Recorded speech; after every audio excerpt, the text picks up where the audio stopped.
Como é que estamos, Nadir? Podemos seguir? Legal.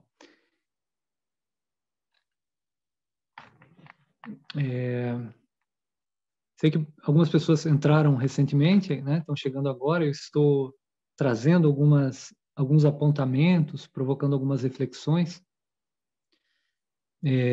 Mais do que apontar aqui verdades ou trazer alguma conclusão definitiva para o que estamos debatendo, eu estou justamente provocando inquietações e trazendo aqui algumas referências para que a gente pense o retorno à escola, né?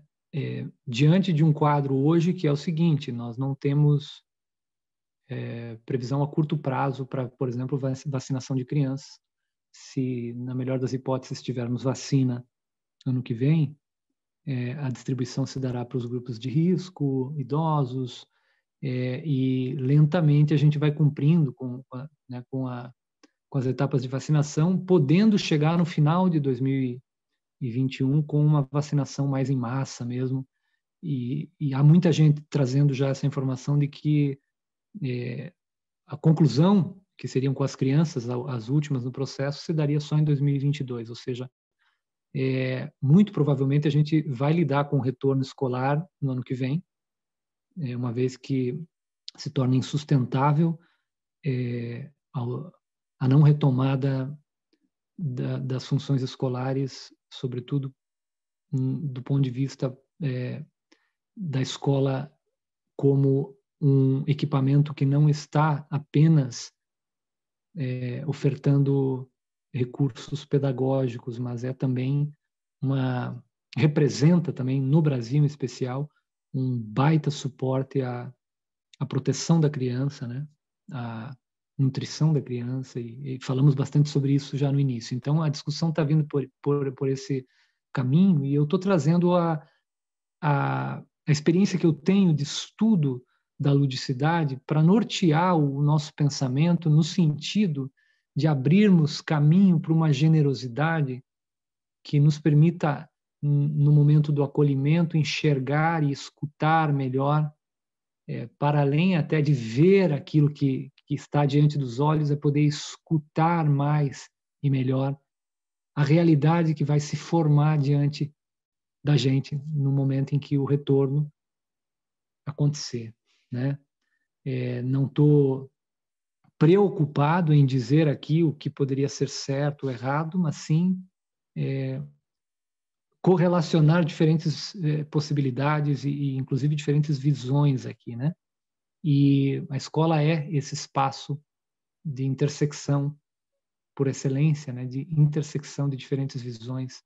É na escola que diferentes ideologias, diferentes visões pedagógicas encontram espaço para diálogo.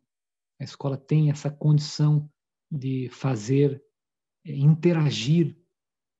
É da natureza da escola a interação e o convívio de diferentes pressões e anseios, né? Desde que a escola é escola, isso é uma realidade, e na medida em que a escola se democratiza, se torna laica, né? Isso é antigo já no Brasil, né? Apesar da dificuldade toda de se entender isso, né?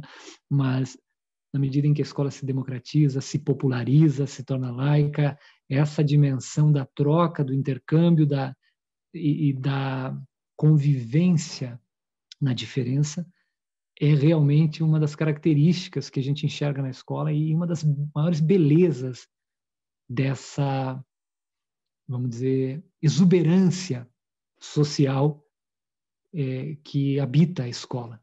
Então, a gente segue com essa mesma pegada agora, e eu quero destacar aqui na tela, inclusive, um pequeno poema que eu escrevi recentemente que traz para a gente essa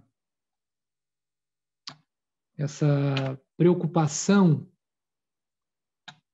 com a verdade. Todo mundo se preocupa, né? Com o que é mais certo, o que é verdadeiro, né? Mas eu tenho um cuidado com isso e eu fico me policiando, e aí saiu até um poema em relação a isso, eu vou compartilhar com vocês aqui para a gente se inspirar nesses versos aqui, nessa segunda etapa, tá?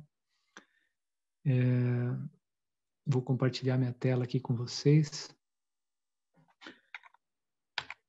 Vem comigo. Sobre a verdade, só tenho uma pista. Ver é pouco, ainda mais diante de tanto alarido. É preciso impregnar o ouvido de uma escuta imprevista, que em nada se espelha, mas que aconselha o olho a tal ponto que a orelha se torna o contraponto de tudo o que se avista. Sobre a verdade só tem uma pista. Ver é pouco, ainda mais diante de tanto alarido. É preciso impregnar o ouvido de uma escuta imprevista, que em nada se espelha, mas que aconselha o olho a tal ponto que a orelha se torna o contraponto de tudo que se avista. A escuta se torna fundamental, uma escuta que vai além do som, uma escuta que vai além da fala, além do que está dito, mas que ouve aquilo que está nas circunstâncias, aquilo que está na situação observada pelos olhos, mas observada também pelos ouvidos, observada pela pele, observada pelo nariz, observada pela alma, sentida energeticamente, percebida naquilo que nos toca às vezes e não tem nome, né?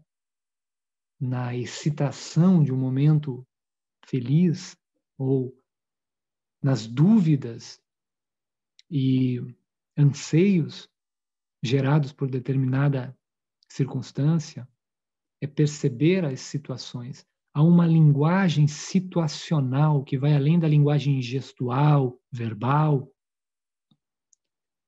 uma linguagem cênica, uma linguagem do contexto, ou seja, como que as coisas se armam à nossa volta. E isso é lindo no ser humano, né? Não é nada objetivo, né? É muito subjetivo, mas é lindo porque a gente às vezes entende que o que está sendo dito vai muito além daquelas palavras. A explicação que está ali numa frase ou numa palavra dita por alguém só se torna acessível quando vinculada ao contexto maior, ou seja, o que se deu ontem, aquilo que a gente sabe já sobre aquela pessoa, e também na medida em que aquilo vai se tornando significativo para a gente,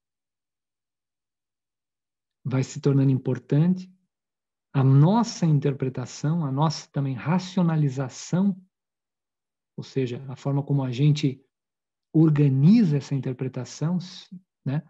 Rotula, sistematiza, né? Aquilo que a gente está percebendo à nossa frente, é também dada por questões muito pessoais, muito subjetivas, que importam para a gente. Então, muitas vezes, isso tem que ter cuidado, assim, trocando em miúdos aqui, muitas vezes a gente interpreta por conveniência e não percebe que está entendendo o que está acontecendo numa produção da realidade que importa apenas para a gente, ou seja, é conveniente para a gente que a gente interprete assim. Então, uma interpretação mais precisa, se é que é possível, ela tem que se valer de uma desconfiança de nós próprios. É preciso também se deixar, em alguma medida, levar pelo estranhamento. Vou falar sobre isso hoje, mas antes de me estender, eu quero pedir a licença para vocês para cantar aqui uns versos que eu escrevi especialmente para essa sessão de hoje aqui. Vou usar uma melodia tradicional da infância para jogar versos aqui. Eu adoro jogar versos. Nossa, amo.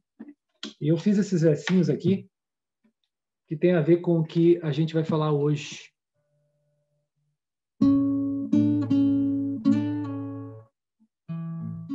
Vocês podem vir comigo cantando, tá? É muito bom cantar porque muita coisa escapa da gente, sai, extravasa, né? Então vem cantarolandinho junto aí, mesmo que a gente não possa se ouvir.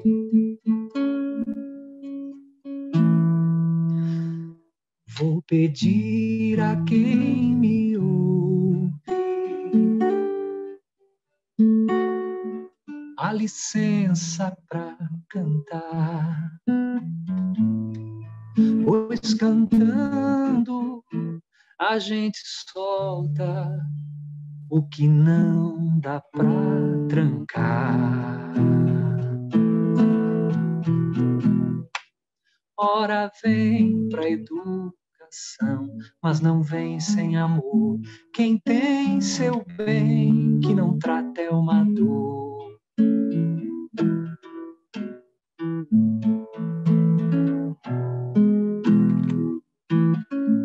É um baita enfrentamento,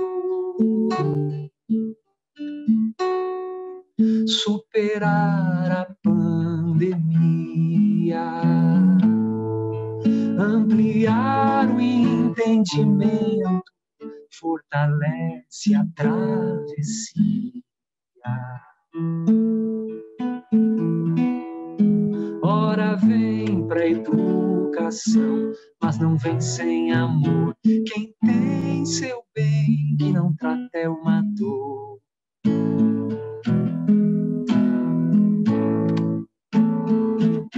Vem comigo, vem comigo. Vozes tão peculiares,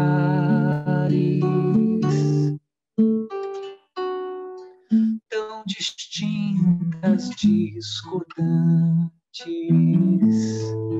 dialogam na escola, porque a escola é exuberante. Ora vem pra educação, mas não vem sem amor. Quem tem seu bem, que não trata é uma dor.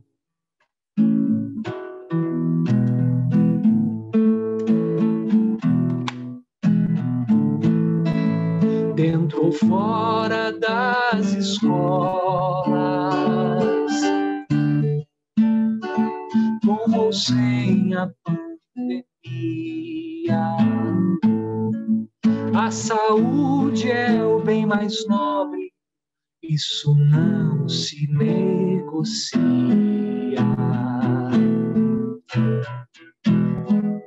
Ora vem pra educação, mas não vem sem amor. Quem tem seu bem, que não trata é uma dor.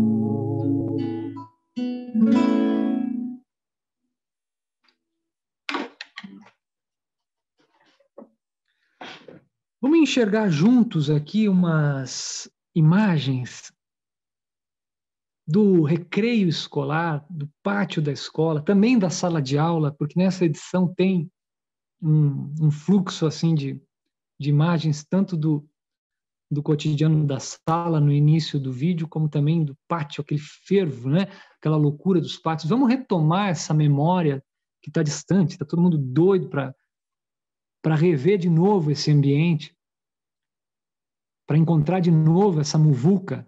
Tenho certeza que a grande maioria dos profissionais não vê a hora de que a gente volte para a escola. E vou repetir aqui o que disse no início, lá da primeira etapa. Há uma tendência de demonização da atividade docente que é crescente no Brasil nos últimos anos. E muita gente não perde a oportunidade de criminalizar a imagem do professor. Isso tem a ver com uma questão eleitoral, em primeira instância, mas também com uma perspectiva ideológica, anticientificista, antipedagógica, porque pedagogia implica em troca, e a depender da ideologia, a troca não está em questão, o que importa é a verdade. Porque pedagogia implica em produção, e para determinadas ideologias, produção não está em questão. O que está em questão é imposição da verdade. Se a verdade existe, tem que ser imposta para que as coisas funcionem. E para a pedagogia isso não funciona. Para as pedagogias isso não funciona. Então há uma tendência muito grande de projetar sobre a escola e sobre o professor uma espécie de imagem de perigo, como se o professor fosse agente de uma degradação moral. Isso está em curso, é muito intenso. Assim. Puxa, eu tenho aí a resiliência de estar participando de diferentes grupos de WhatsApp, dos quais eu faço questão de não sair, para de vez em quando contribuir um pouco com o debate, mas é dramático o que a gente vê. Retorna, assim, parece que tem uma produção centralizada desses memes voltados a questionar a atividade docente no Brasil, né? E isso volta, e a gente está assistindo nesse momento um crescente de memes pelo WhatsApp que trazem a imagem do professor como alguém que não quer trabalhar, que está acomodado em casa e que não quer voltar para a escola, então, porque é preguiçoso. Isso está aparecendo de novo nas redes, isso em outros momentos, 2 meses atrás estava acontecendo, agora voltou, porque agora há uma pressão imensa para a volta às aulas, então aproveita-se também para fazer isso. Mas tem algo maior até por trás disso, que é a própria demonização da educação pública, porque isso é movido também por interesses maiores, assim, que é transformar a ideia da educação pública numa ideia imprópria, ou seja, não funciona, não tem boa gestão, não tem rendimento, não tem resultado, é um fracasso. E aí, para contribuir, as pessoas se apegam nos números finais do PISA, por exemplo, ou nas notas do Enem, ou nas notas das provinhas, né? A Prova Brasil, e isso vinha como um reforço à ideia de que, olha, tanto recurso investido e não se tem retorno, a educação não avança, não melhora, e vai se criminalizando a educação e perdendo de vista que o que se mede a educação não é apenas o resultado numérico de uma nota. A educação é a construção de uma coisa muito mais ampla que vai além do resultado pedagógico e que o próprio resultado pedagógico não pode ser medido pela comparação das notas. Isso é tão óbvio para a gente que é da educação, mas a gente tem que ficar repetindo. Desculpa aí, gente. Ficar repetindo isso porque tem gente que não se toca disso. Que há um movimento muito intenso, então, de fortalecer a ideia de que a educação é um fracasso, a educação pública, para que a gente possa, obviamente, privatizar a educação, ou que a gente possa abrir mão do direito da educação, especialmente para os mais pobres, né? E então isso está pegando hoje. E eu trago isso agora nesse início da segunda parte aqui para que a gente não perca de vista que nesse debate sobre o retorno da escola, essa questão retorna nas entrelinhas. Ah, o professor não quer voltar para a escola, está vendo? Olha aí, isso retorna o tempo inteiro. E é preciso participar desse debate nas mais diferentes frentes, é preciso fortalecer a ideia de uma educação que é muito maior, né, do que o propósito curricular em si, programático, né, que vai além disso. E que as pessoas muitas vezes não enxergam acontecendo na escola. Então eu queria trazer aqui essa imagem da escola agora para a gente acionar as nossas memórias, para a gente se sensibilizar a partir do vídeo, né, e conduzir a reflexão com um pouco mais daí de pele, ainda que não seja possível encostar nessas crianças, brincar com elas de fato, conversar com elas, mas vamos curtir um pouco esse vídeo aqui para dar continuidade na prosa, então. Vamos lá.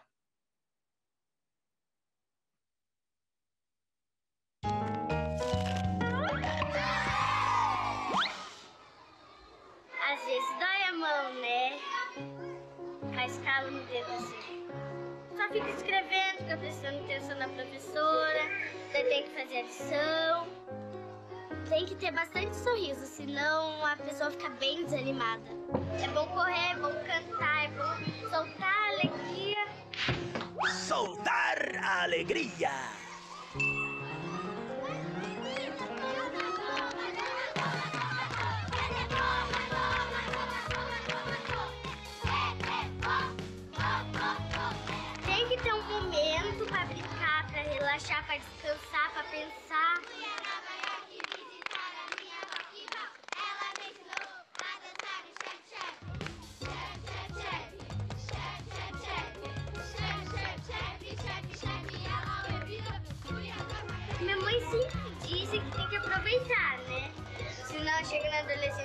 vez de namorado, sem celular, sem Facebook, sem essas coisas.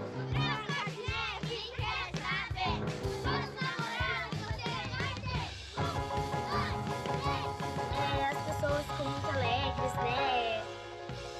Também não é tanto cansaço assim, né? Porque passou por várias diversões também, né?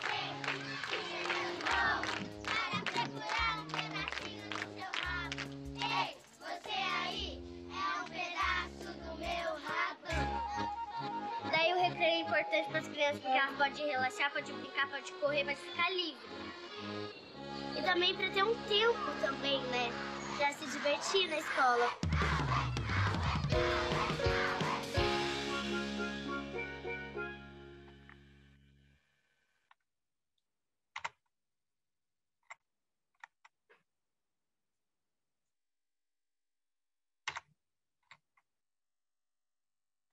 Muito bem.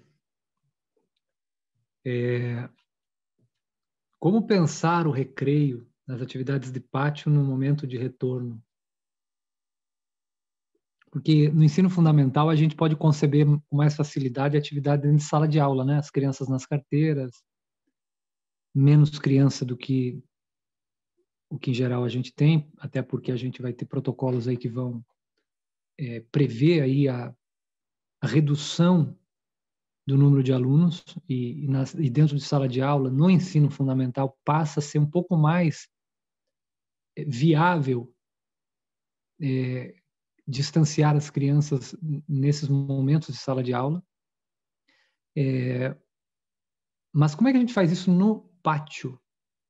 Porque, obviamente, nós teremos momentos de pátio.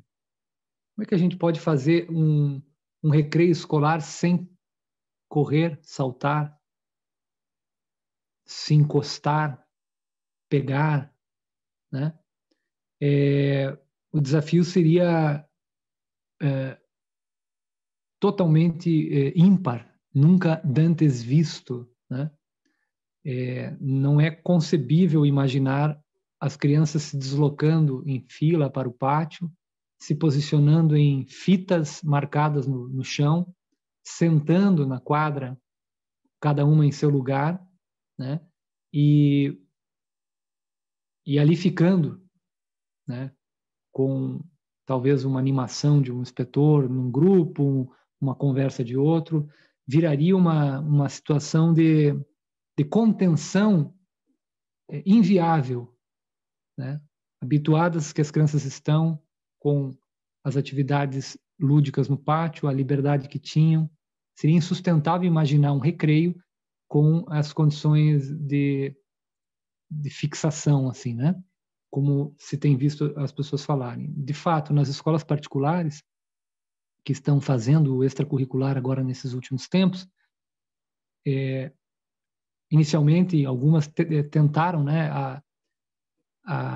as medidas assim de colocar os pequenos grupos, dividir as crianças em pequenas bolhas, e os dias vão se passando e na medida em que se avança nessa prática, se descobre o quão inviável ela é e quão necessário a troca das crianças entre si, o quão incontrolável se torna o movimento da criança, né? Então, assim, não dá para pensar um pátio escolar com contenção, né? De novo, eu coloco isso não como uma verdade absoluta ou mas eu coloco como uma reflexão que até onde eu conheço dos pátios escolares, eu não vejo a menor possibilidade da gente conter as crianças. Então, as crianças vão se encostar, as crianças vão transmitir o vírus entre si, as crianças vão correr, vão cair. Nós vamos ter que ir ao pátio, nós aí que estamos habituados a estar bem próximo das crianças, nós vamos encostar nas crianças.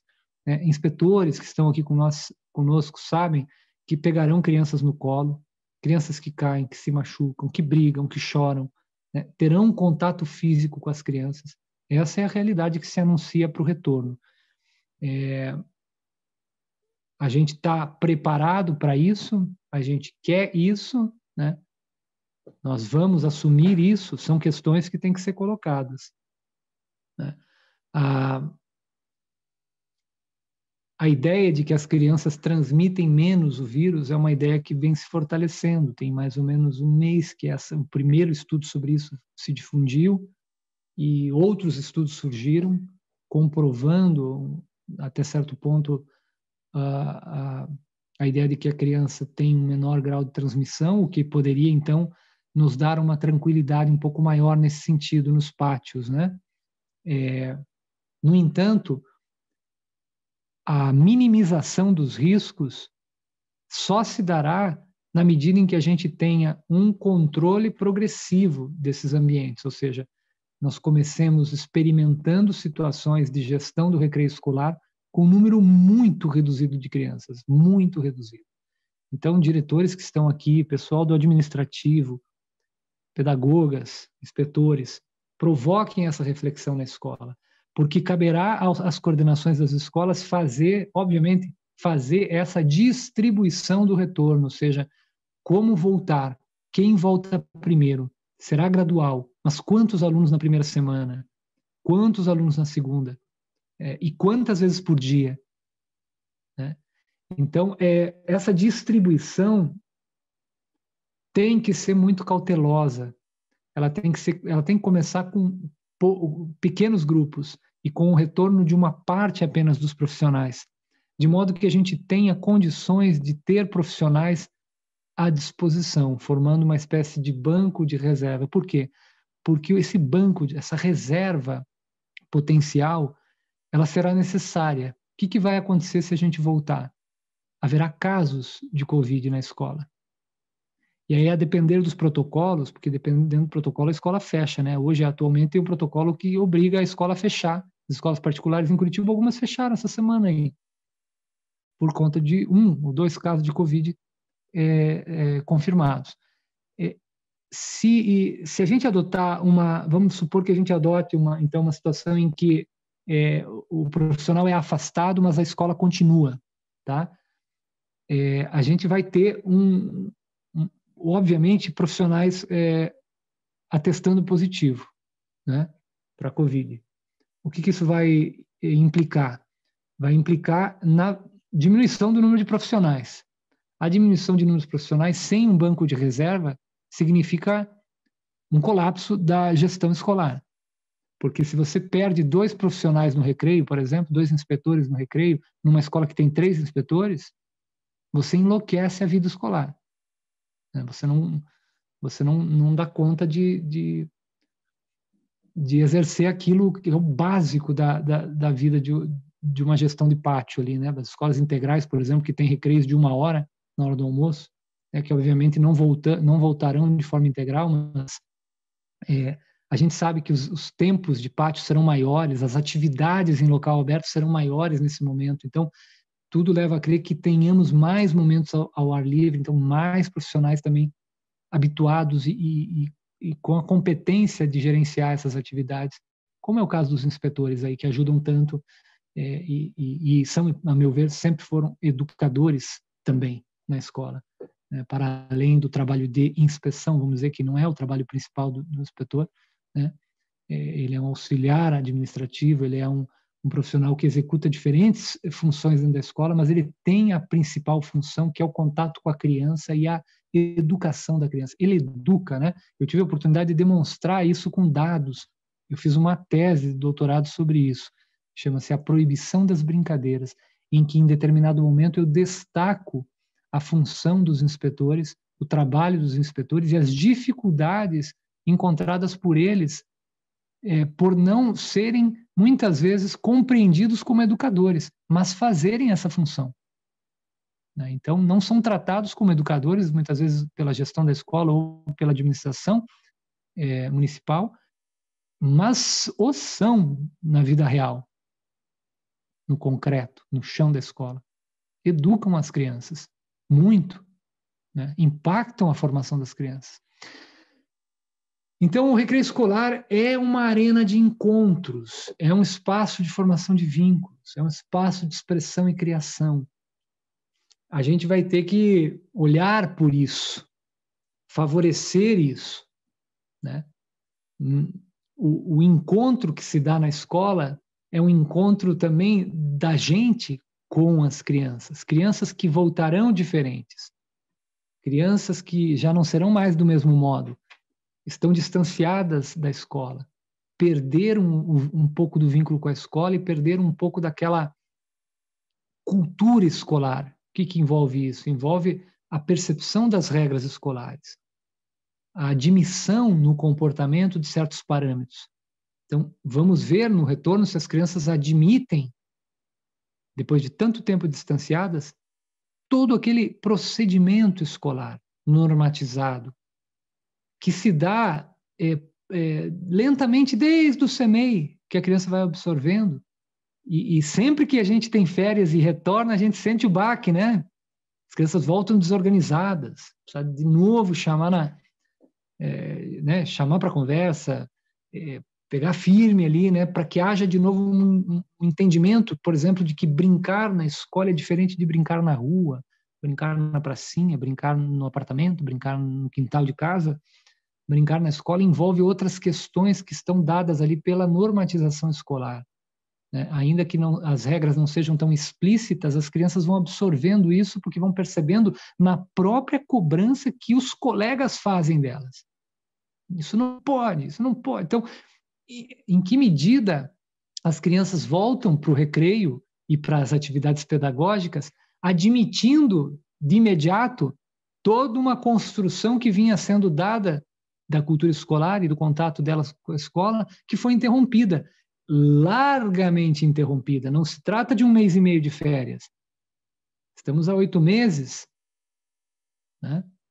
Talvez fiquemos agora até o fim do ano sem retorno, e se voltaremos talvez ali em fevereiro, lentamente, março, lentamente, ninguém sabe direito como será isso, mas a gente pode computar 1 ano de distanciamento da escola. Qual o grau de admissão?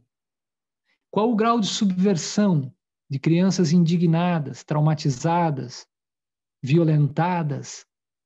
Qual o grau de subversão das crianças em relação à normatização escolar, à cultura escolar, ao hábito escolar, à ordem escolar? Que é um imperativo, que está nas entrelinhas do cotidiano escolar, que precisa de tempo para assimilar. Que a criança não lê um manual das regras escolares. Você não entrega isso quando ela chega na escola. Está me entendendo o que eu estou falando? Ó? Nós estamos falando de socialização. A socialização, ela não é só uma coisa que é progressiva ao longo da vida, independente de onde a criança está. Há diferentes camadas de socialização para determinadas inserções sociais. Por exemplo, a socialização na igreja é diferente da socialização na escola, que é diferente da socialização familiar. É preciso tempo de convívio para absorver, internalizar, processar e praticar as regras sociais de determinado convívio. E a gente está no momento em que suspendemos o convívio das crianças com a cultura escolar. Ah, mas eles estão em contato com as aulas pela televisão, eles ouvem. Não, a cultura escolar não é só o conhecimento escolar. Aquilo é apenas uma parcela da cultura escolar, da vida escolar, do cosmos escolar. É uma pequena parcela. E vou dizer para vocês, do ponto de vista da criança, é uma parcela pequena. Não que não seja importante. A própria criança reconhece a importância. Eu trago isso aqui porque eu coleciono falas de crianças, depoimentos de crianças, trazendo o que importa para elas na escola, e quando elas olham a escola, fazem um esforço de descrição da escola, nessas descrições que as crianças fazem da escola, aparece o conhecimento escolar dado no currículo, no livro, no caderno, ali na fala da professora, no quadro. Aparece tudo isso como algo importante, mas aparece mais um outro campo, uma outra dimensão, que é a dimensão da conexão afetiva, da vida lúdica, dos problemas a serem resolvidos que obviamente estão totalmente cruzados com o currículo, com o conteúdo, com as disciplinas escolares. Não excluem elas, convergem para elas, dependem delas, favorecem, atrapalham, dialogam o tempo todo com a vida pedagógica, mas que aos olhos das crianças ganham muito mais brilho, vamos dizer assim, na hora que ela começa a descrever, ela fala mais sobre isso. As crianças tendem a se lembrar mais dessa vida coletiva, lúdica, de trocas, de amizades, de brigas, de conflitos, de medos, temores, superações, paixões, e isso não só delas em relação a elas próprias, mas muito delas em relação aos profissionais, a professora, a inspetora, a diretora, a pedagoga, a merendeira, né? A profissional da limpeza, que às vezes estabelece um vínculo porque simpatizou com a criança e aconteceu alguma coisa, ela ajudou. A criança enxerga melhor que a gente essa amplitude escolar, né? E aí que vem a nossa reflexão. Tudo isso está suspenso. O elo da criança com a escola tem sido esse universo das atividades, né? Uma troca ou outra com a professora. Muitos profissionais estão nessa relação pelo WhatsApp. Varia muito de caso a caso, de cidade a cidade e tal, mas tem muito profissional falando com as crianças através do celular, do WhatsApp, ou fazendo de vez em quando pequenos eventos de transmissão para quem tem acesso, coisas particulares ali, pontuais, assim, tem de tudo, né? Está acontecendo muita coisa, mas não há como negar, foi suspensa a vida escolar e as crianças retornam para esse acolhimento, então, tendo vivido um distanciamento profundo em relação à ordem escolar, à norma escolar, à cultura escolar, aos hábitos escolares, às regras escolares. E a gente tem que entender isso previamente, a gente tem que se preparar para isso, porque acolher as crianças nesse estado que elas virão significa planejar. É preciso planejar e ter calma no início. Por isso eu repito aqui, menos criança no começo. Uma estratégia de distribuição, nem que custe 20 dias trabalhando nessa estratégia de distribuição. De como trazer as crianças, né, aos poucos para a escola, quando o retorno realmente for inevitável e acontecer, né? Muito bem. O encontro que se dá na escola, assim como qualquer encontro, vai nos deixar de cabelo em pé. Toda vez que a gente se depara com a diferença, ou seja, uma situação diversa, adversa, ou alguém que é muito diferente da gente, né, a gente fica perturbado, inquieto, incomodado. Porque toda diferença desloca a nossa percepção para um lugar diferente de onde ela estava. E na medida em que a gente vai, de fato, no rumo da percepção, ou seja, na medida em que a gente se põe em movimento, em fluxo, não estanca uma condição, vamos dizer, dada, destinada, na medida em que a gente está aberto a perceber as circunstâncias adversas e o outro que é diferente, obviamente a gente provoca uma reflexão sobre nós mesmos. É por isso que é tão difícil lidar com a diversidade e lidar com o outro, com o estranho.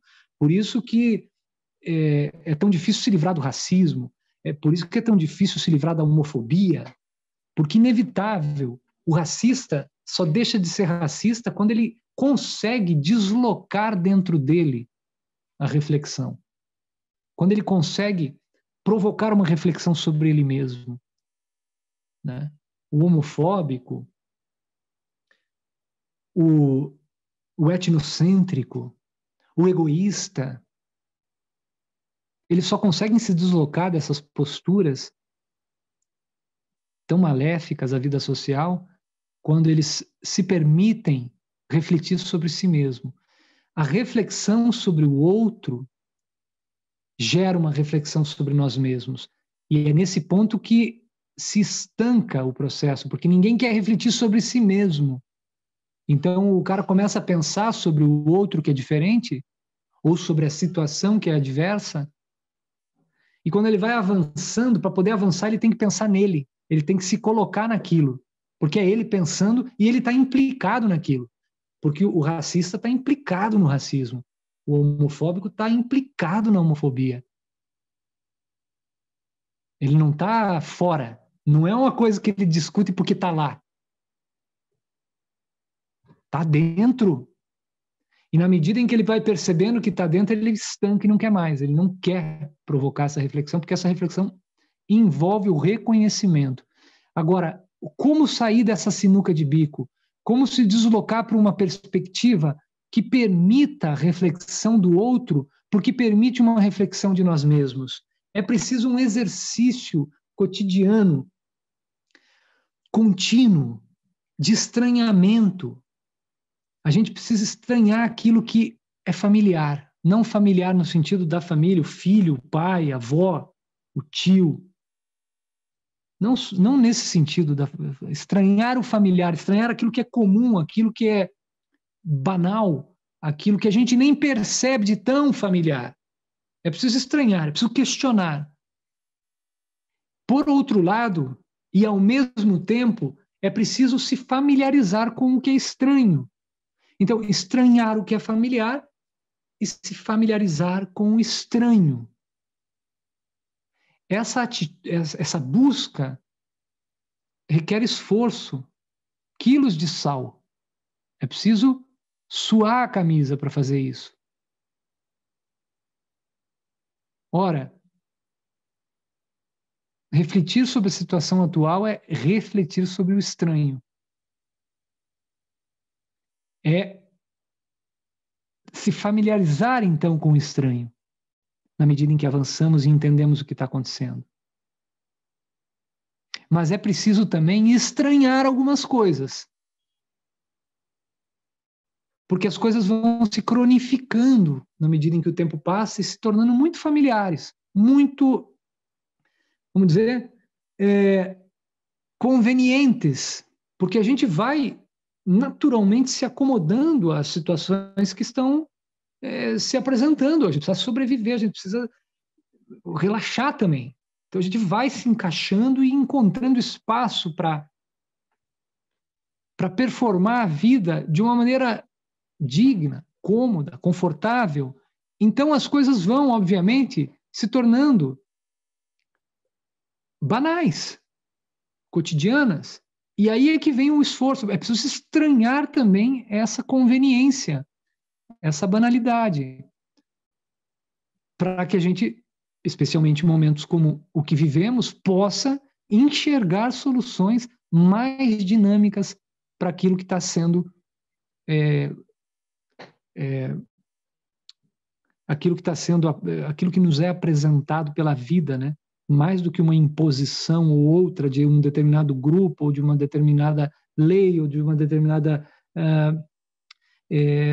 norma, um regimento, vamos dizer, um decreto.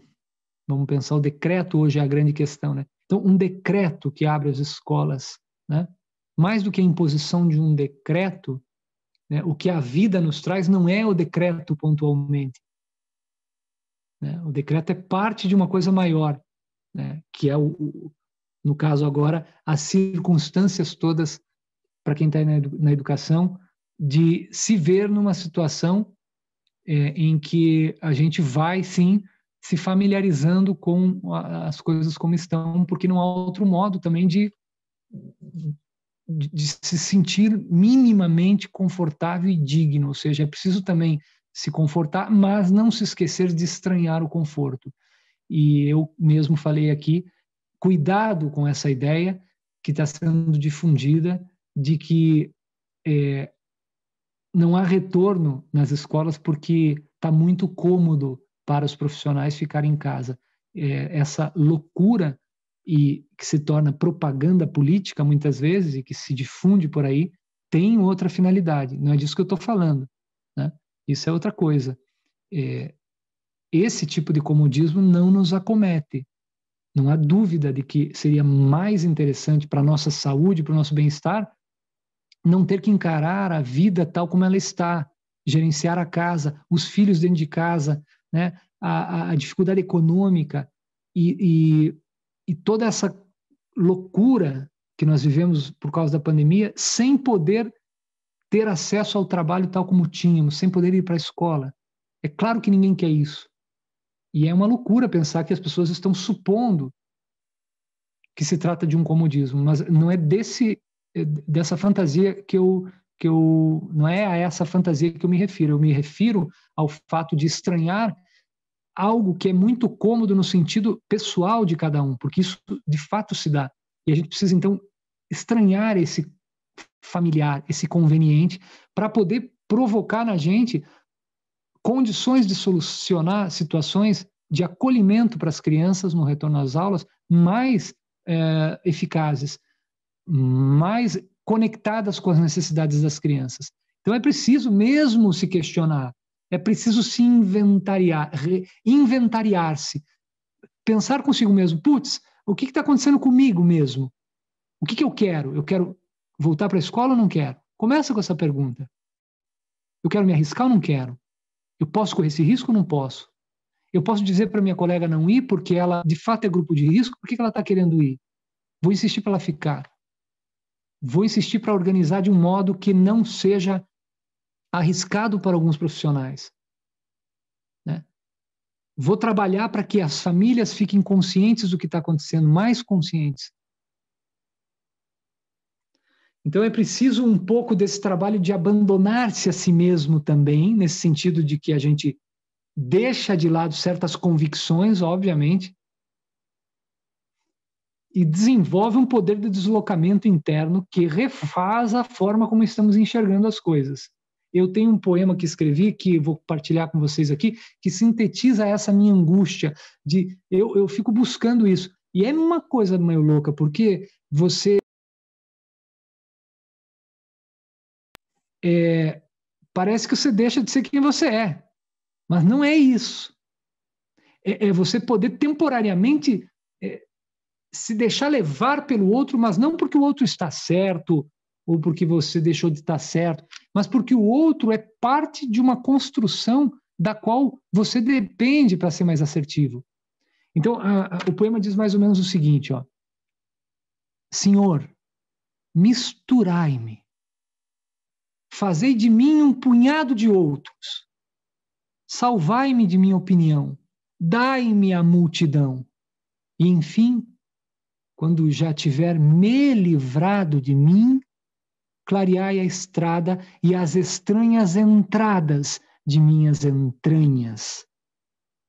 Senhor, misturai-me, fazei de mim um punhado de outros, salvai-me de minha opinião, dai-me a multidão, e, enfim, quando já tiver me livrado de mim, clareai a estrada e as estranhas entradas de minhas entranhas, porque o que eu quero é acesso às entradas de minhas entranhas, e só vejo possibilidade de descobrir o profundo que habita em mim na medida em que eu me desloco na direção dos outros. Assim eu entendo a busca por uma vazão maior do que eu de fato sou. Não é se fechando em si, não é amargurando cada vez mais o que a minha visão mais superficial, o meu ego, a minha máscara social, por exemplo, né, representa. Não é ali que está o que de fato importa. É nas entranhas, é nas vísceras, é nesse fluxo energético, é nesse entusiasmo, muitas vezes, ou num medo muito profundo, que eu encontro o que de fato importa para mim. Por isso eu preciso do outro, eu preciso ir na direção dos outros, eu preciso me entregar à multidão, eu preciso me salvar da minha própria opinião, porque ela me aprisiona numa camada de mim que não é a camada mais profunda. é a camada do ego, é a camada da máscara social. A opinião ela está formada muitas vezes diante de um jogo de respostas e referências que são muito imediatas e superficiais no convívio. Eu vou formando uma opinião a partir daquilo que está ali, para poder sobreviver, para poder dar respostas à expectativa alheia, para poder corresponder ao que o outro espera, para poder também alcançar certos objetivos sem os quais eu não consigo, às vezes, me manter profissionalmente ou ganhar dinheiro. Ou seja, a opinião se forma em função dessas necessidades mais superficiais. Ela é importante, ela representa as máscaras sociais sem as quais a gente nem consegue conviver. Ok, a gente não desmerece isso. Mas a opinião não é tudo. A gente precisa descortinar, precisa dar um passo mais além. A gente precisa ir na direção daquilo que é mais essencial. Quem bebe da fonte que jorra da encosta não sabe do rio que a montanha guarda. Nós somos, na aparência do dia a dia, a fonte que jorra da encosta. Muitas vezes ela é linda, ela é translúcida, ela é potável, ela é refrescante.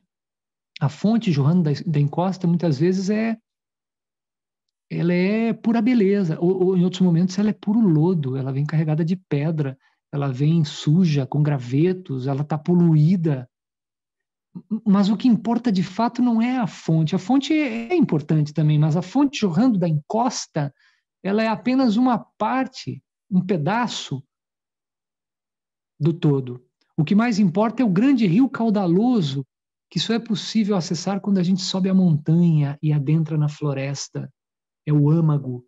E é âmago o nome desse poema que eu acabei de recitar, que é da Helena Collodi. Helena Collodi, âmago.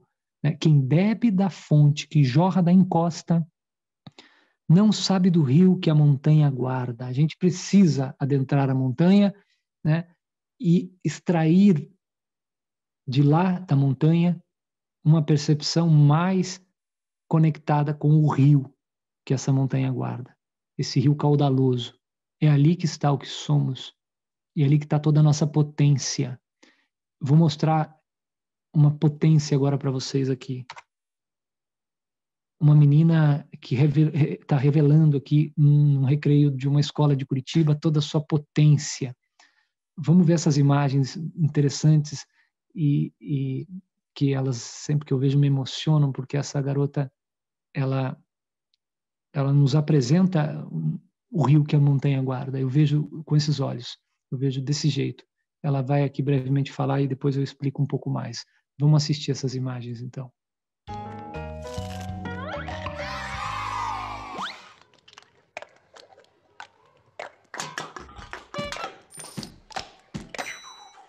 No ritmo dos copos! Essa brincadeira, ela começou a acontecer com... Primeiro a gente falando com a Rafaela. A Rafaela batia o copo, né, fazia essas coisas. E daí ela começou a ensinar a gente. Bate 2 palmas, aí bate uma aqui, outra aqui. Aí ela ensinou a gente. Daí eu tive a ideia pra combinar com a música do copo, né, e com os estalos do dedo. Tipo, precisa de concentração, precisa do ritmo, da música. Ai, cross, não amam, bada vez, não chever, amam, bada vez, não chever, amam, bada vez, não chever, amam, bada vez, vez. Ao era bebê, lá em cima do vaso, buraquinho, shake, na criança, gosto, I reckon, no.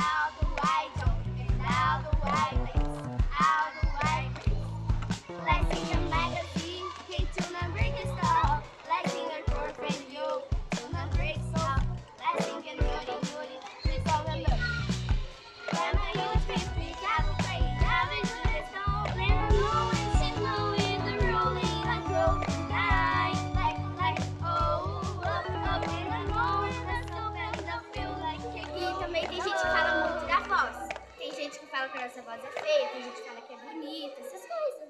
Aí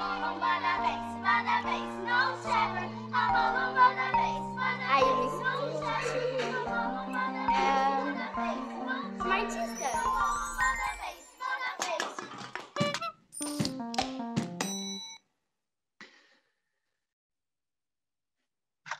Eu convido vocês a assistirem esses episódios lá no canal Parabolé, porque eu sei que está travando um pouquinho por causa da transmissão, né? Eles são episódios muito bonitos, esses 4 vídeos que eu mostrei hoje aqui. Também tem outros tantos lá no canal Parabolé, mostrando esses momentos lúdicos das crianças, que são muito especiais e revelam muito sobre as crianças, né? Canal Parabolé se chama o canal em que a gente está publicando muito trabalho de pesquisa, muita imagem bonita de criança falando sobre si, apresentando suas brincadeiras, e também vídeos em que nós, lá da Parabolé, mostramos, ensinamos algumas brincadeiras. Tem muita coisa bacana lá.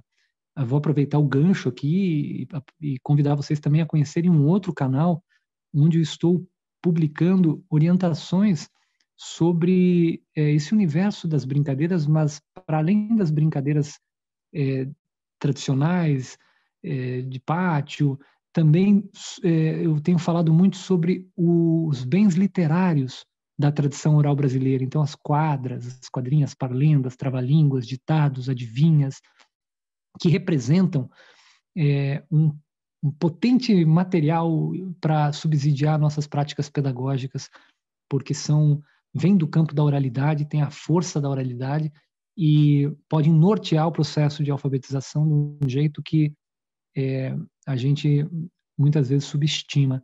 Esses conteúdos tradicionais do folclore infantil são riquíssimos e favorecem pedagogicamente a nossa prática. Então, entrem lá, o canal se chama Nélio Sprea, canal Nélio Sprea. Se digitar Nélio Sprea, vai aparecer vídeos do canal Parabolé, que é onde tem mais views, os vídeos que a gente trabalha lá no canal Parabolé. Se digitar canal Nélio Sprea, acho que aparece o canal Nélio Sprea para você curtir esses vídeos com orientações, reflexões sobre esse mundo de possibilidades lúdicas com poder pedagógico aí que a gente encontra na cultura.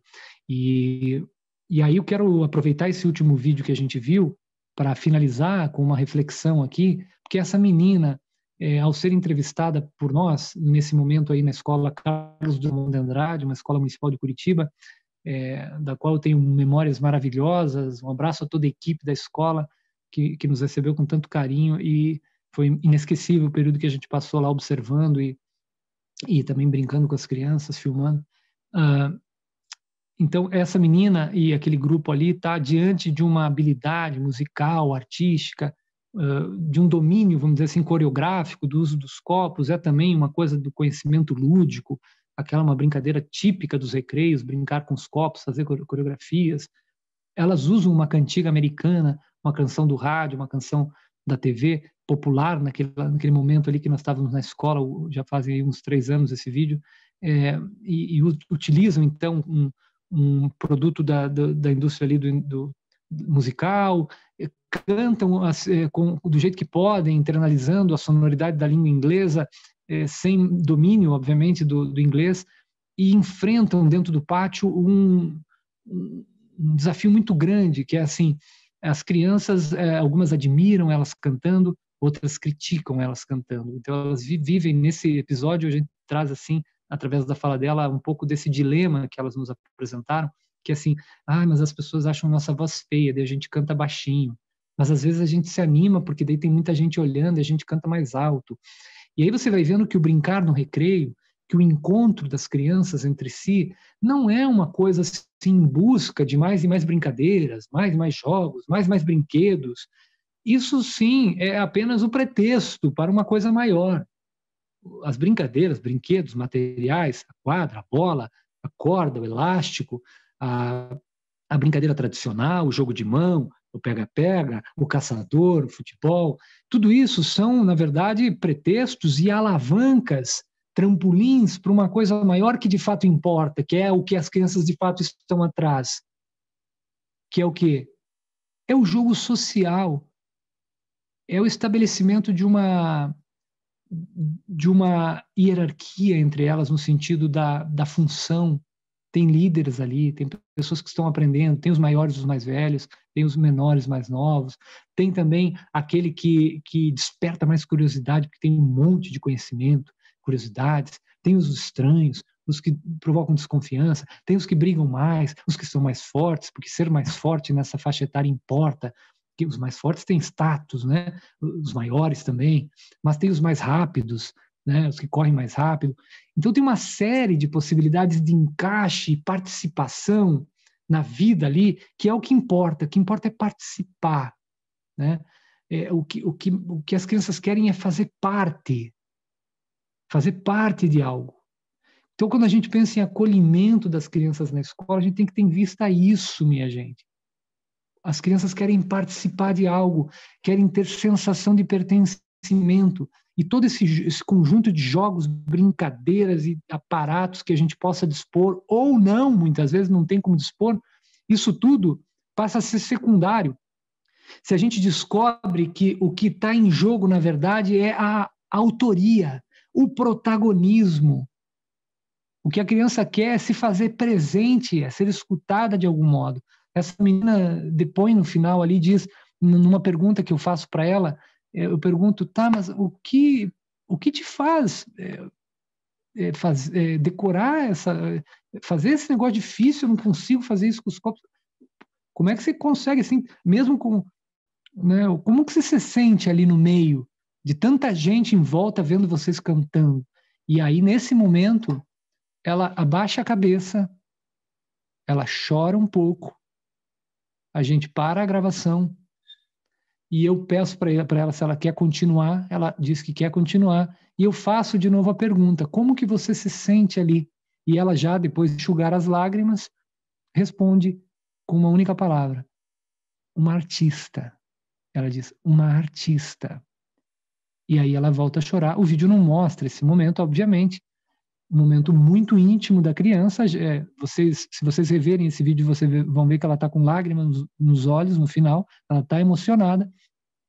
E a gente não traz o contexto inteiro, até porque esses vídeos têm um propósito de ter apenas 2 minutos e não caberia incluir toda a cena no vídeo em que ela aparece emocionada e tal. Nem é o caso, porque entra num campo mais íntimo dela, e é um vídeo que é apresentado para os colegas dela, é apresentado na escola, foi transmitido lá, fizemos evento lá, está no YouTube, então a gente também cuida para que a criança apareça ali de um modo muito... que ela se veja também de um modo que ela goste de se ver naquilo e tudo mais. Então, mas só para vocês saberem que aquilo que aquela criança revela ali, de dizer que ela se sente uma artista e na hora que ela vai falar a palavra artista, ela engasga e não consegue falar, daí ela chora, daí a gente retoma a pergunta e aí a palavra artista sai, e quando sai ela sorri, ela se alivia. Isso revela para a gente que por trás dessas brincadeiras tem uma floresta, um rio caudaloso. A fonte que jorra da encosta, ela é apenas uma parte, ela é apenas uma camada. O que importa é o rio caudaloso que a montanha guarda. Por isso, vou repetir o que a Helena Collodi diz nesse haikai, nesse pequeno poema. Quem bebe da fonte que jorra da encosta não sabe do rio que a montanha guarda. Quem é educador, quem trabalha em qualquer frente, mas está dentro da escola, seja em qualquer função administrativa, biblioteca, que vê criança, que esbarra nas crianças, que ouve as crianças, que fala com as crianças, porque todo mundo que está na escola, de um jeito ou de outro, faz tudo isso que eu falei agora. Quem está ali no dia a dia da escola tem a oportunidade de se deparar com inúmeros rios caudalosos correndo por dentro de montanhas encantadoras o tempo inteiro. Se a gente ficar na superfície da fonte que jorra da encosta, a gente passa o maior parte do tempo irritado. Porque com criança, nas condições físicas das escolas, num retorno que virá da maneira que não sabemos como ainda, mas que provavelmente será muito difícil. Se nós ficarmos na fonte que jorra da encosta, minha gente, nós vamos passar mal o tempo inteiro. Nós precisamos ouvir a fonte jorrando da encosta, considerá-la, muitas vezes tratá-la, mas a gente tem que ir de atrás do rio caudaloso que a montanha guarda. Olha o que diz essa mesma menina que fez o depoimento nesse vídeo, né? A importância, tipo, da gente ir para o recreio é da gente brincar. Como brincadeiras. Brincadeiras é uma das ótimas, porque a gente vai lá, tá fazendo lição, aí quando a gente vai para o recreio, a gente se solta, entendeu? Porque... Peraí que tá cobrindo aqui meu texto. Deixa eu tirar aqui. A gente se solta, entendeu? Porque dentro da sala de aula, a gente não pode correr, brincar, essas coisas, porque tem que fazer a lição. Veja que ela reconhece, né? Tem que fazer a lição. Mas fora da sala de aula, que é no pátio, você tem que brincar. Brincar. Aproveitar o tempo que você tem de livre para brincar. Porque, tipo, quando você está no recreio, você não vai para fazer a lição. Você vai para brincar. Entendeu? Ora, gente. Guarda isso. Guarda isso. Para não transformar esse pátio escolar no retorno, esse recreio escolar, em lição. Porque isso pode acontecer. Tamanhas dificuldades que vamos enfrentar. Em lição. Ainda que não sejam as lições da professora na sala de aula, muito facilmente a gente vai transformar o recreio em algo cronometrado, milimetricamente calculado e controlado. E em alguns níveis isso vai se tornar possível, como 4º e 5º ano, as crianças maiores, né? 6º ao 9º, por exemplo, nas escolas que têm 6º ao 9º, mais fácil de controlar isso tudo. Mas com os menores, muito inviável, né? Então tem que pensar nisso. Temos que adotar em relação aos acontecimentos que virão pela frente, uma atitude tal que nos permita adaptarmos-nos às possibilidades que vão ser dadas pelo momento, pelas ocasiões, pelas circunstâncias. Veja que eu estou trazendo o imperador romano aqui, filósofo do estoicismo, para instigar um pouco mais nesse final e inspirar um pouco mais a nossa reflexão. Uma atitude que nos permita a adaptação, porque é um momento de adaptação e adaptar-se não significa ser conivente com coisas que não estão corretas, que não estão adequadas, que não são saudáveis, né? Mas a adaptação é um trunfo que a gente vai ter que contar agora nesse momento. Outra coisa que a filosofia estoicista nos sugere é não ter predileção por nada pré-determinado, mas sim se lançar instintivamente frente ao que nos é apresentado, tentando converter a nosso favor até aquilo que parece ser obstáculo.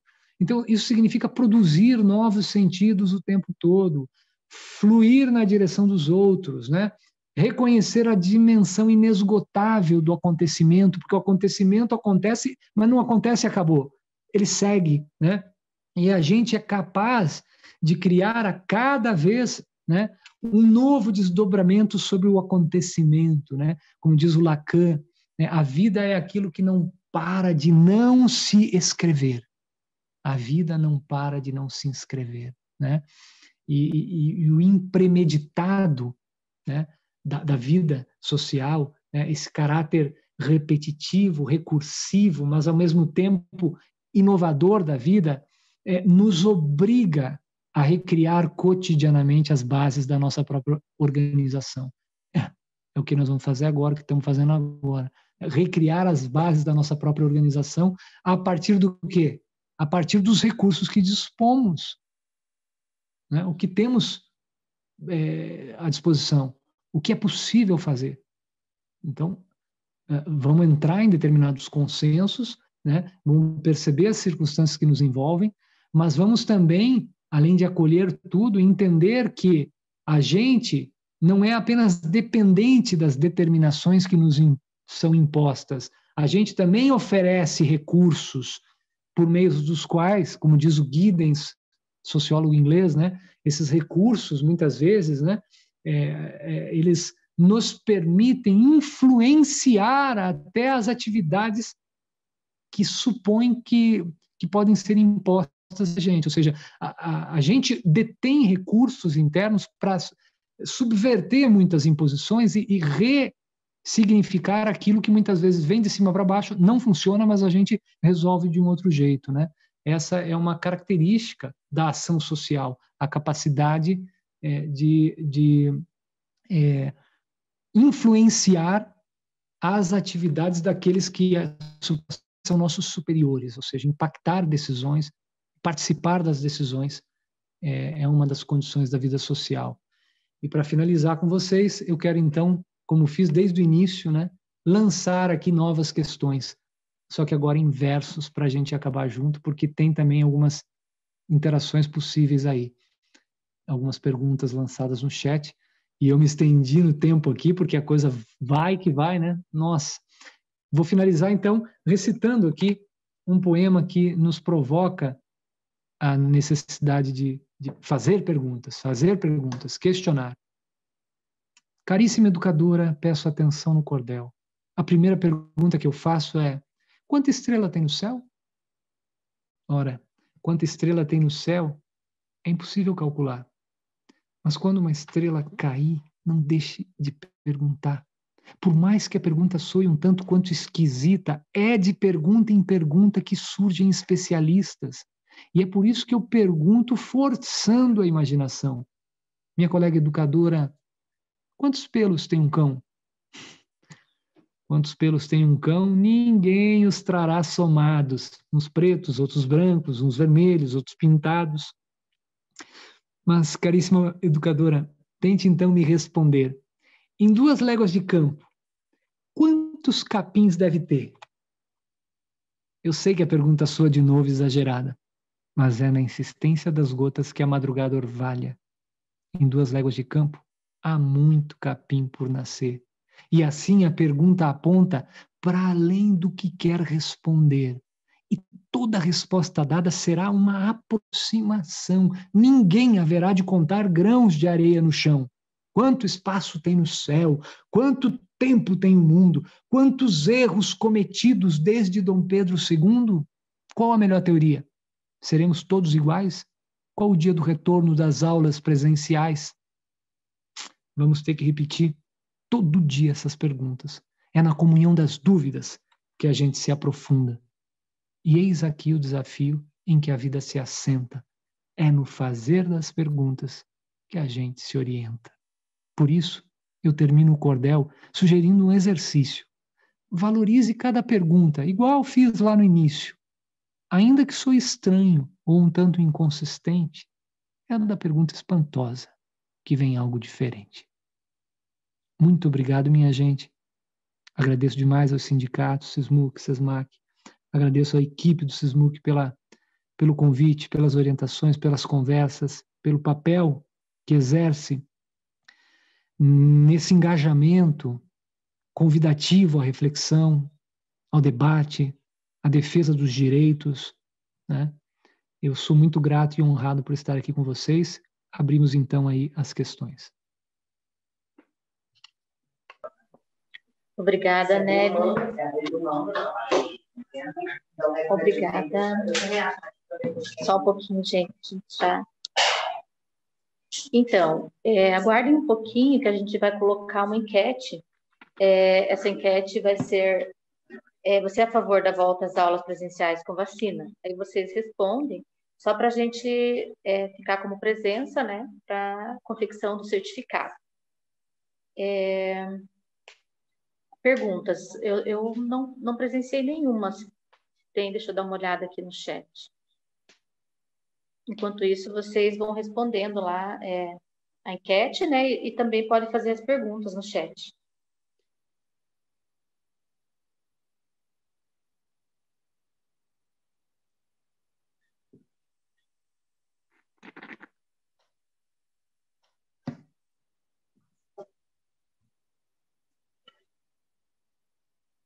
A Fábio tem uma pergunta, não vi mais nenhuma, mas qualquer coisa vocês coloquem, tá?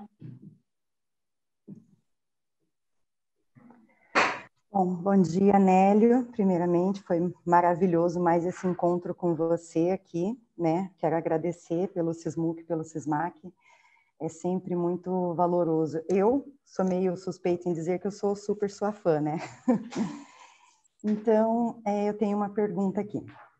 A militarização das escolas vai contra a valorização do aprendizado de forma mais global, que foi o que a gente falou sobre esse tempo todo, né? E que acontece não só com as crianças sentadinhas, na verdade.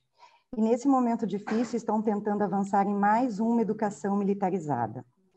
Nós somos extremamente contrários a esse tipo de educação. Queria ouvir de você, Nélio, qual que é a sua opinião? Obrigado, Fábio, pela pergunta.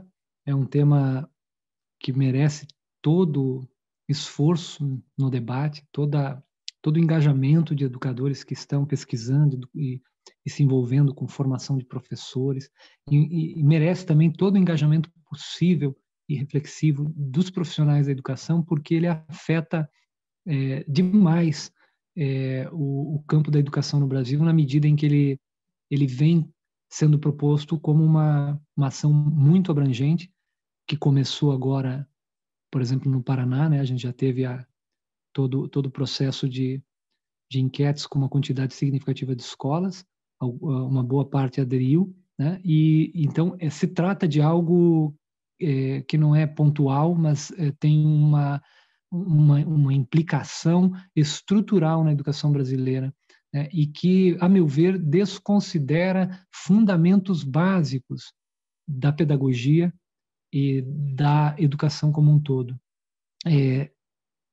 A resposta é bem complexa, envolve tantos e tantos debates nesse momento de exacerbação também da polarização política e tal. A gente poderia entrar nesse debate de diferentes modos, mas eu vou destacar especialmente uma questão, que é o fato de que a disciplina, principal argumento dessa proposta, que é necessário, então, disciplinar as crianças a conduta adequada na escola, e tem também um argumento secundário aí que também forte no argumento da militarização das escolas, que é a gestão escolar, né? São dois pontos que vêm sendo muito frisados pelos defensores da militarização das escolas, né? Tanto a questão disciplinar quanto a questão de gestão. As duas questões desconsideram dados reais da educação brasileira, né?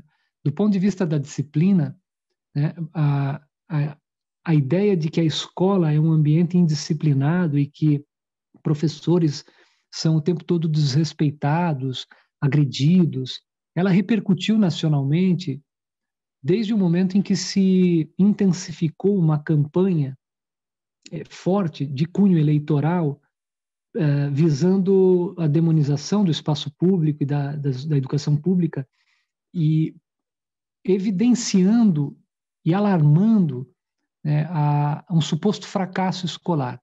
Um fracasso escolar devido, então, à falta de educação dos jovens, das crianças, à falta de respeito, à falta de valores. Então, é esse discurso muito forte, sempre que as extremas direitas no mundo ascendem, isso acontece sempre em todos os países. A história do fascismo, por exemplo, é marcada desde o início ela vem acompanhada desse discurso de que há uma degradação moral da sociedade, ou seja, é preciso reforçar a ideia de que estamos em ruínas do ponto de vista moral, e a escola e a educação seriam, então, agentes dessa demolição dos valores, né? E aí sim você poderia justificar a imposição de uma força maior, de um poder maior, né, de uma submissão maior, uma vez que estamos todos acometidos por uma grave situação de desmoralização ou de ausência de valores e tal. Esse mito, vamos dizer, essa narrativa, ela cresceu no Brasil, como em outros momentos em que o mundo se viu às voltas com ideologias fascistas, né?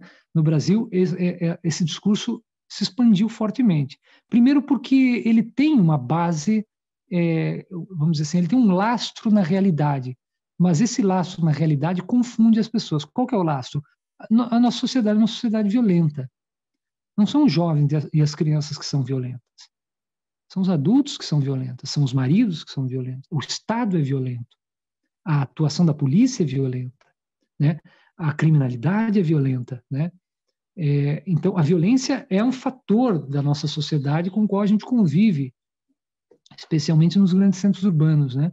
E esse dado concreto com o qual a gente vive e se sensibiliza no cotidiano, ou seja, sofre com ele no cotidiano, foi tomado, então, como digamos assim, um bode expiatório para justificar uma outra coisa, que é os casos de violência dentro da escola, que sempre existiram, sempre existirão.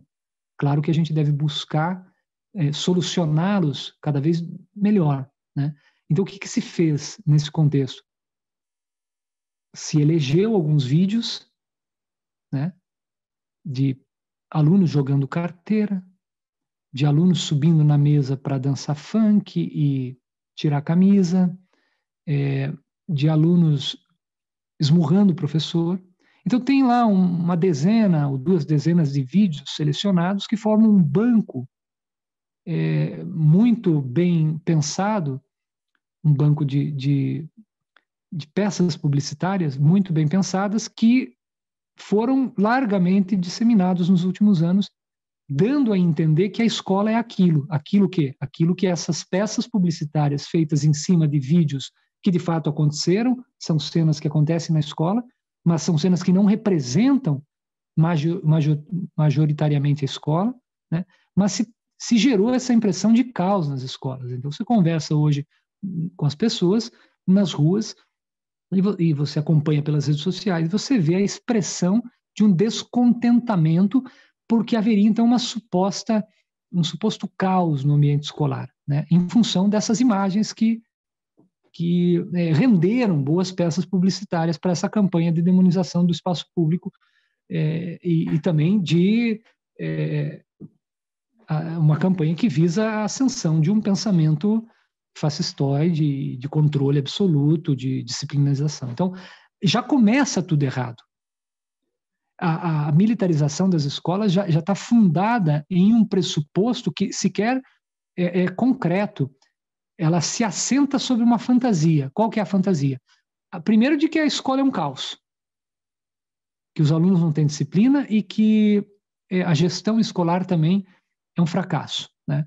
E também no caso da gestão administrativa da escola, se enumeram as peças publicitárias de desvio de recurso, de fraude, para legitimar o fato, a fantasia, né, de que a escola é um fracasso na gestão escolar, não se dando margem aos casos exemplares de gestão, as escolas públicas que são maravilhosas, mesmo em condições precárias de equipamento, né? Não se tem muita evidência disso nessas peças publicitárias. O que se pega são os casos, as exceções ruins, né?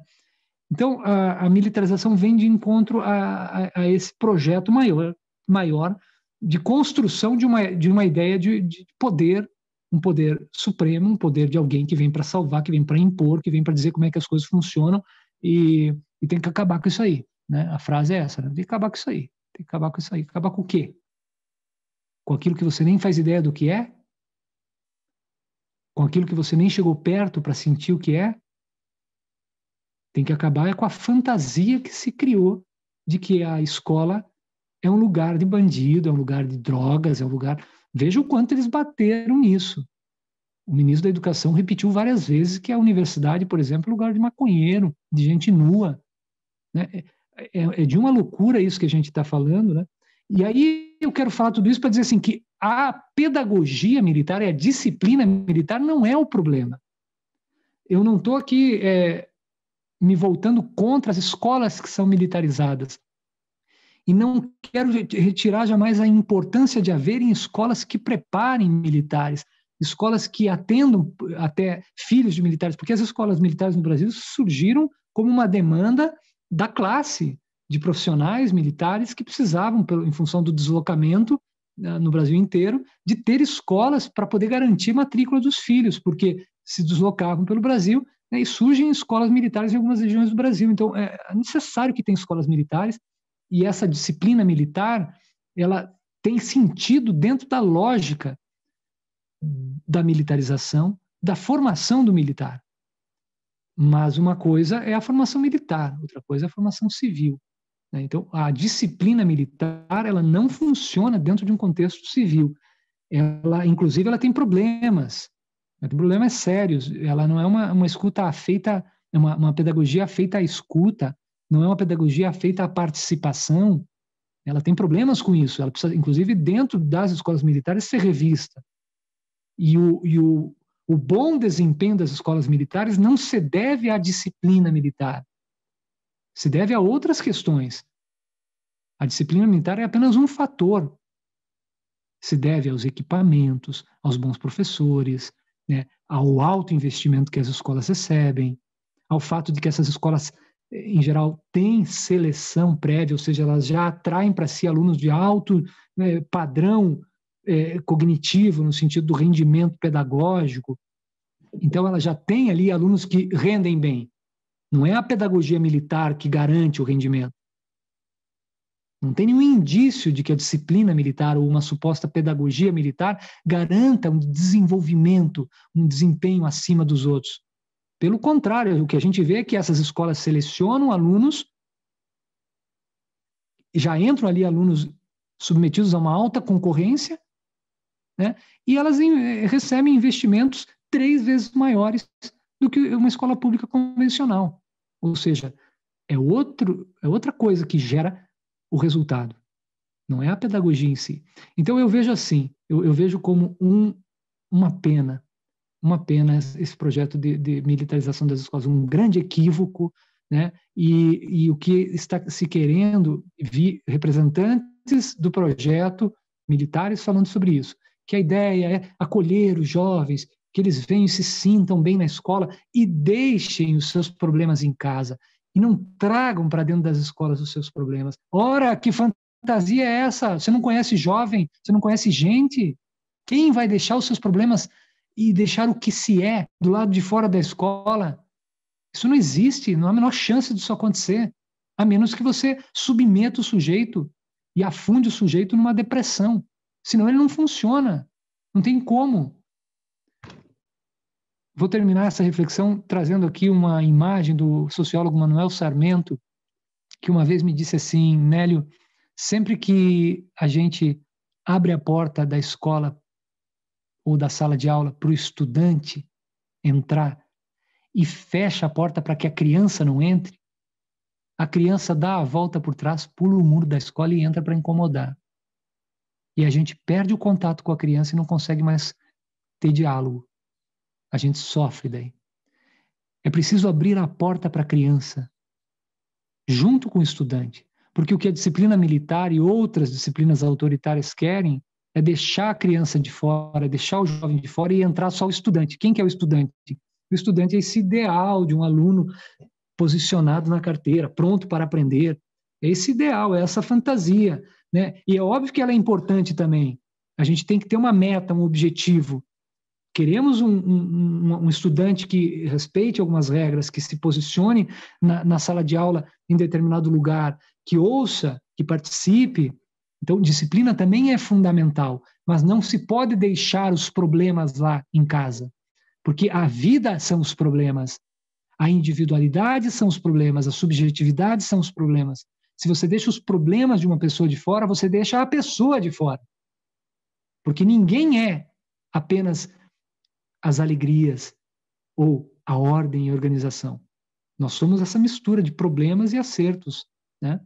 Então, o que o Manuel Sarmento diz é isso. Deixemos a criança e o jovem entrar junto com o estudante. Vamos nos relacionar com o jovem e com a criança, para que o estudante aos poucos nasça no jovem e na criança, para que ele brote da criança, e cada estudante será diferente, e não haverá uma imagem idealizada, uma fantasia, ou algo pronto. O estudante não é uma coisa que a gente pode escrever o que é. Ele é, para cada criança, ele é um estudante diferente. Para cada jovem, é um estudante diferente. Então, a disciplina tem que ser fluida também. Nélio, a gente não está vendo você. Opa! Oi? Perderam? Estão me ouvindo? A gente não está vendo você. Desde o início? Agora sim. Ah, tá. Deu para ouvir o que eu falei? Sim. Então é isso, minha gente. Eu penso isso. Desculpa a resposta longa, mas é um tema difícil de encurtar, né? É um tema cabeludo. Sim, obrigada, Nélio, mais uma vez. A gente tem a pergunta, eu escrevi aqui a Samara, não sei se ela quer falar. Ela levantou a mão. Samara? Oi. Oi, Pode Samara. falar? Oi, Nélio, tudo bem? Tudo bom? Que bom te ver aí. Pois é, foi ótima essa manhã. Parabéns pela organização dos sindicatos, SMAC, SMUC. Realmente valeu super a pena. Eu desmarquei tudo que eu tinha para ouvir falar sobre esse tema, porque realmente eu venho falado sobre essa questão da afetividade desde o primeiro dia que foi falado que as escolas estariam fechadas. A minha preocupação sempre foi com o retorno, muito mais do que o agora. E aí teriam vários outros pontos para conversar, que você pontuou muito bem, né? Sobre a questão de falta de profissionais, toda a dificuldade que a gente tem dentro do sistema público, mas existe um lugar que me preocupa bastante também, porque, afinal de contas, hoje, dentro da prefeitura, eu atuo como professora alfabetizadora. Sou uma professora brincante, e isso automaticamente gera sempre uma questão de afetividade com as crianças, diferente de uma formação que não culpa dos professores, mas por um sistema de formação que a gente tem dentro do nosso histórico do que é ser um professor, sobre a reprodução de conteúdos, uma escola conteudista, enfim, várias outras questões. Mas a questão do conteúdo, né, da cobrança do sistema, de se ter algo para comprovar que as crianças estão aprendendo na pandemia e que a gente sabe que existem várias outras circunstâncias nisso tudo, mas como vai ser essa questão do voltar para a escola? Como você mesmo disse, vai ser inevitável em um determinado momento, com vacina ou sem. Vamos voltar. E a minha preocupação é como lidar com esses profissionais, professores, inspetores, aí a equipe de forma geral, nesse lugar de pensar que o conteúdo não é o mais importante nesse momento, mas essas relações necessárias que ficaram distantes da escola e que a gente vai ter que retomar isso numa questão de formação. Fiquei pensando nesse quesito. Talvez seria necessário pensar mais em fazer uma formação com uma equipe sobre o que é afeto dentro da escola, do que propriamente pensar nessas questões, como você mesmo disse, e a questão de higiene, todos os critérios que a gente vai ter que ter é inevitável, é fundamental.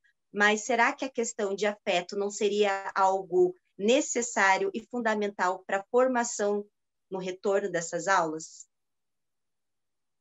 Olha, eu concordo contigo, Samara.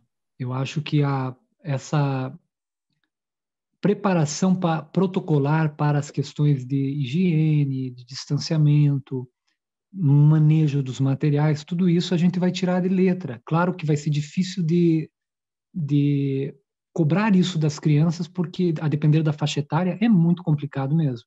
Mas a gente não terá problemas de compreender como isso funciona e terá mais ou menos êxito em cada circunstância, a depender da escola, do material, do tamanho da equipe, da faixa etária das crianças e tal. Não vejo esse como um problema. Agora, para que a gente não enlouqueça na escola, é preciso que a gente se volte imediatamente, porque o retorno está no horizonte. A gente está vendo que assim não vai sair vacina tão cedo para as crianças, pelo menos, e que provavelmente lá no meio do ano que vem se inicie, se tudo der certo, uma vacinação aqui no Brasil para os grupos de risco. Ou seja, tem tudo para a vacinação das crianças ficar para 2022, o que seria impensável aguardar o retorno com vacina, né? Agora, isso são apenas suposições e que a gente a cada semana muda também. A gente vai vendo as notícias e as novas pesquisas e começa a rever tudo isso. Então, não tomem o que eu estou falando como uma coisa pronta, né? Agora, a dimensão do acolhimento afetivo, há que se pensar uma preparação dos profissionais para isso. Porque, assim, não é só no campo escolar, pedagógico, que o acirramento das cobranças por rendimento vai se dar. Ele já está se dando no mercado de trabalho de um modo geral. Porque, assim, nós vivemos uma crise que vem antes da pandemia, uma crise do próprio sistema, uma crise econômica em escala mundial, um estrangulamento de certos setores e a dificuldade de emprego em muitos países do mundo. Então, um avanço de um comportamento político cada vez mais no sentido de uma destituição de direitos, ou seja, a proteção cidadã, se esfacelando em muitos lugares do mundo. Isso vai ocasionando uma intensificação das crises e um aumento cada vez maior das desigualdades. Não deu outra. A gente está vendo assim, os ricos ficando mais ricos, e os pobres ficando mais pobres, porque essa política mesmo de retirada de direitos de proteção, ela não tem outra missão que não seja exatamente essa. Está dando tudo certo, né? O neoliberalismo está avançando de braçada, assim, e a gente tem um acirramento das crises, ou seja, ao se ver pressionado economicamente, a tendência da gente é se sujeitar cada vez mais a condições subhumanas de trabalho. Então, o que acontece? Se cobra agora mais do que se tinha antes, em função de um reparo, digamos, uma recuperação do mercado, que as pessoas façam das tripas ao coração e se sujeitem às condições mais inacreditáveis de trabalho. Por quê? Porque é preciso repor o tempo perdido, o dinheiro perdido, e as pessoas se sentem mesmo assim, porque de fato não resta muito o que fazer, né? Então, no mercado de trabalho, isso está dado já, as pessoas se sujeitando a condições de trabalho cada vez mais degradantes para poder dar conta da sobrevivência, né? E cada vez com menos direitos, assim. Na escola, isso se reproduz. Isso né? A tendência é que a gente entre nessa lógica, por exemplo, de pensar que a gente precisa repor conteúdo. Então, tem que repor conteúdo, tem que fazer agora em um ano, em 2, né? E vai perder, de fato, a relação com algo que é mais fundamental, que é resgatar a confiança da criança na escola, resgatar a conexão da criança com a cultura escolar de um modo que seja agradável para a criança, que é aquilo que eu estava falando durante o dia, durante a manhã, que assim, é preciso que a criança retome o contato com a normatização escolar, com as regras de convívio, porque ela está distanciada disso, está habituada a outro tipo de convívio, vai ser um impacto agora, se sujeitar a tudo que a escola, quase que por osmose, nos submete desde que nós somos bebês e entramos na escola. Ou seja, você vai aprendendo muito lentamente a se comportar na escola. Quando você chega no primeiro ano, no segundo ano, está internalizado um conjunto de regras sociais que te faz ser e estar na escola intuitivamente regrado. E a gente teve um rompimento disso durante um ano, ou seja, não sabemos bem como é que isso vai se dar agora. Mas, com certeza, haverá muita dificuldade de conter as crianças em determinados padrões de atividade que a gente estava muito habituado antes, que não vão funcionar de imediato agora. Muito tempo sentado na frente na sala de aula, ou muita falação e pouca ação. Tem que realmente se preparar para esse momento e se desprender um pouco da ideia de que é preciso agora render mais para repor, porque a gente vai render bem menos já. Nós, profissionais, pelas condições que estamos, né, de realmente limitados afetivamente por tudo que estamos passando, com prejuízos emocionais imensos, assim, a depender de cada caso, mas assim, de uma maneira geral, muitos adoecendo, haverá muita gente pedindo licença, muita gente entrando e tendo que sair porque vai bater depressão, vai bater ansiedade, a gente vai viver com um momento muito dramático em que a questão emocional precisa ser colocada acima das demais, porque ela vai imperar, queiramos ou não queiramos.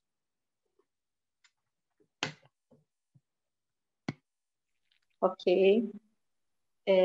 Agora também a gente tem só um pouquinho, deixa eu abrir aqui. A Lindamir. A Lindamir quer falar? Quer perguntar? Oi.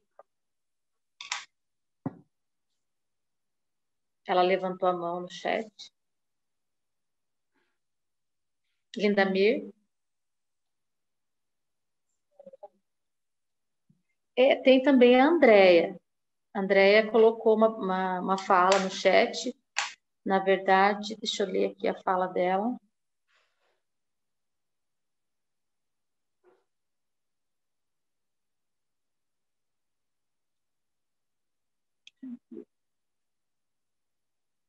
Ela disse que não tem perguntas, porém gostaria de apontar que acha uma tarefa de organização muito pesada para a escola fazer a divisão numa proposta de retorno, fazendo divisões na presença de estudantes. Eu não ficou bem claro para mim, não sei se ela quer colocar Andréia Assunção. Não sei se o Nélio quer. Eu concordo com ela que é uma tarefa árdua, não sei se ela se refere a essa distribuição, a divisão, por exemplo, segunda-feira vem o primeiro ano, terça-feira vem o segundo, porque a gente vai ter que começar lentamente, né? Então, começa com 30 crianças, na segunda semana já estamos em 50 crianças, 2 turmas, na terceira semana 3 turmas, e essa distribuição é uma mecânica de comunicação com as famílias, primeiro de organização da distribuição, e depois toda a logística que envolve o ir e vir de escolas é uma coisa pesadíssima, ou seja, a escola se envolve também nisso. Pensa as crianças que se organizam com as vans e que as vans atendem, então, as famílias de acordo com determinadas localidades, né, regiões do bairro, e de repente vai ter uma criança na segunda, uma na terça, 2 na quarta. É muito difícil a logística ser repensada, é um desafio muito grande. O que eu vejo assim, não há como fazer uma previsão do quão difícil ou de quantas soluções e quanto tempo vamos levar para ter soluções. Só fazendo é que a gente vai se deparar. Foi o exemplo das escolas particulares que voltaram. Quase unânime, assim, todo mundo que eu conversei. O que a gente planeja é importantíssimo, mas mais importante do que o planejamento é observar o que, na hora de acontecer o planejado, aquilo que se impõe, porque aquilo que se impõe é maior do que o planejado e o planejamento fica sendo refeito o tempo inteiro. A gente não consegue prever numa complexidade como essa de logística, de comunicação com as famílias e de ação direta das crianças na escola, prever tudo o que pode acontecer. E um acontecimento pode deslocar toda uma organização. E são centenas de acontecimentos o tempo todo. Há um problema na van, há um problema uma criança que está meio adoentada, mas será que é sintoma, será que não é? Mas vamos medir a febre, não está com febre, mas aquilo faz repensar uma coisa, a notícia que chega de que um pai está internado, e é um motorista da van que tossiu, e sabe, a quantidade de acontecimentos diários vai deslocando a nossa percepção e o nosso entendimento sobre a situação, que não é possível prever tudo, então é preciso planejar ao máximo e começar, para sentir como isso se dá. Eu estou falando em começar, mas eu não estou falando em começar agora. Eu estou falando em, se for inevitável, como se anuncia, provavelmente essa volta se dá no início do ano que vem, tudo indica, né? E eu tenho frisado, ela precisa ser muito lenta, gradual e progressiva até atingir os 50%. Se uma escola resolver voltar com 50% de uma hora para outra, meu amigo, minha amiga, o baque vai ser... Eu acho que o risco de dar BO é tão grande que não compensa, assim, não compensa, porque seria mais fácil, né? Divide meio a meio e vem todo mundo. Mas é tão diverso e complexo que a gente vai enfrentar que é preciso voltar aos poucos, mesmo que dê mais trabalho para planejar e comunicar.